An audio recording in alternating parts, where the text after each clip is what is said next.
Hey there, everybody. This is Potato Gamer here with some more history in Wyoming. We're going to go over Register Cliff, which is where people came in, wrote their names. There's a couple like that, and the Wagon Trail Ruts, where we can see where they came. Now, as you see here, this is what it must have looked like when they came to the cliffs to write their names, because this was a campsite right outside of Fort Laramie, their first campsite. Now, what we're looking at here is all the names on the cliff, because the Register Cliff has been here for excuse me. This is the thing. There's names here from 1829 up until the 2020s because I hate people who mark things around. But as you can see, there's a curious thing going on. You can tell a lot of the older names by their writing. Now what we're going to see here is their old cold storage caves. This is where they would store goods for overnight. And you'll see more names, but there's some few names in here that are family names. They're the Unthanks. There's one T.H. Unthank who came in 1850, O.N. Unthank who came in 1869, and O.A. Unthank who came in 1931. In Wyoming, there are two other rocks like this: Independence Rock and Name Hill. I would love to see them both, but it'll take some time. Now, this camp is right, like I said, this is where they would camp right outside of Fort Laramie. And now, Fort Laramie is a National Historic Landmark. You can go visit that. I have another video on the cannons. But this is what the thing is. This was something that most people didn't see at that point in time. It was originally part of a Charles A. Gurnsey, the cattleman of the 1890s, owned the land. Yes, Gurnsey, Wyoming was named after this man. Henry Frederick later owned this whole ranch, but he donated this site, all this ground, to the state of Wyoming so that it could be taken care of effectively. I mean, this is a large part of our history. Some of our ancestors might be up on this somewhere.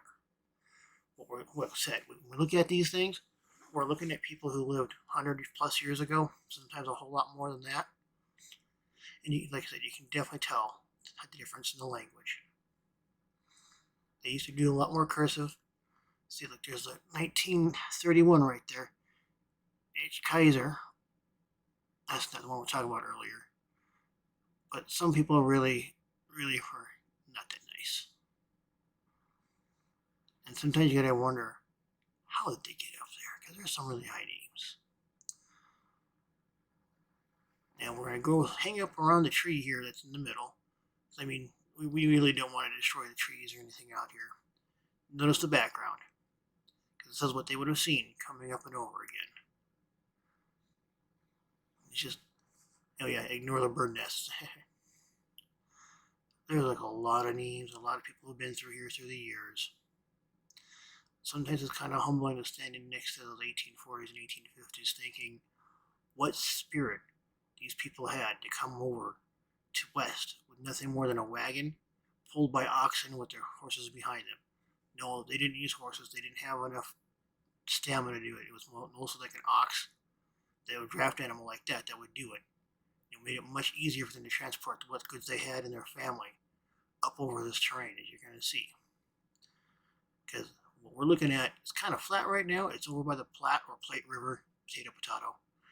And it was a much different river back then. There was no dams. It was much deeper, much wilder time.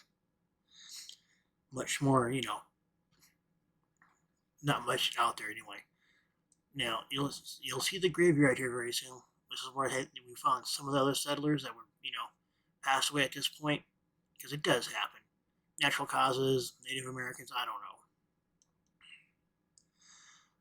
Another thing we're going to come across now is this. Pause if you feel like it, but these are actually what's out there to give us our information about Register Cliff, what we're looking at, what we saw, pictures of what happened out there. It's all very interesting. It's very beautiful out there. It's very quiet and serene.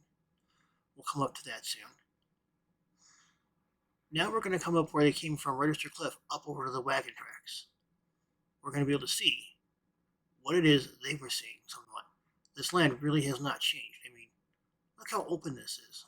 Imagine seeing this in the background of Laramie Peak. But I mean, open land. Still kind of open. Not a lot of people, but beautiful. like this. Like imagine coming over the hills. Every time you come over the hill, you see something new, something great, something beautiful that you haven't seen before.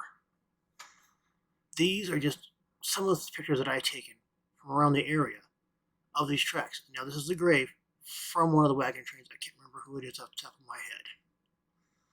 But here we go. Here's what it actually sounds like minus my breathing. I apologize. Here we go.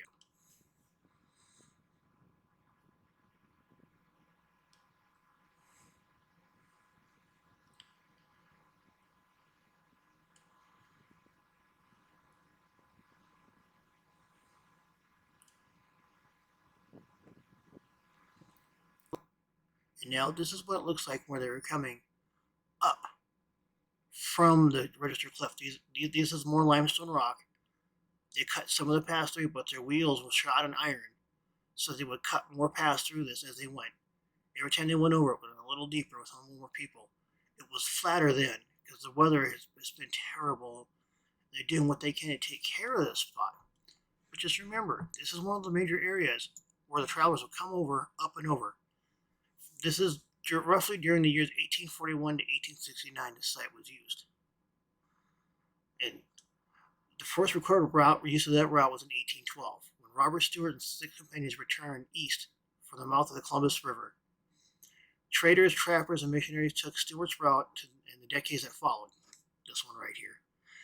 The 1841 Bartleston Bidwell Party is generally recognized as the first wagon train of settlers to use this trail in 1842. About 125 people used this route. Think about that. Traveling across in the middle of nowhere, 125 people. The next year, around 900 people traveled this trail. I mean, they're going over here from Fort Laramie over to Southern Pass. And then they'd have a couple different campgrounds they would go to. And they would do things like imagine coming down this in a wagon. It might have been a little hooking to it and whatnot, but imagine trying to keep this up. And this is what you're seeing as you're going and traveling every day. But be that as it may, it's time to call an end to the video. And we're going to go run into the sunlight, the sunset, and have ourselves a good day. And thank you for watching.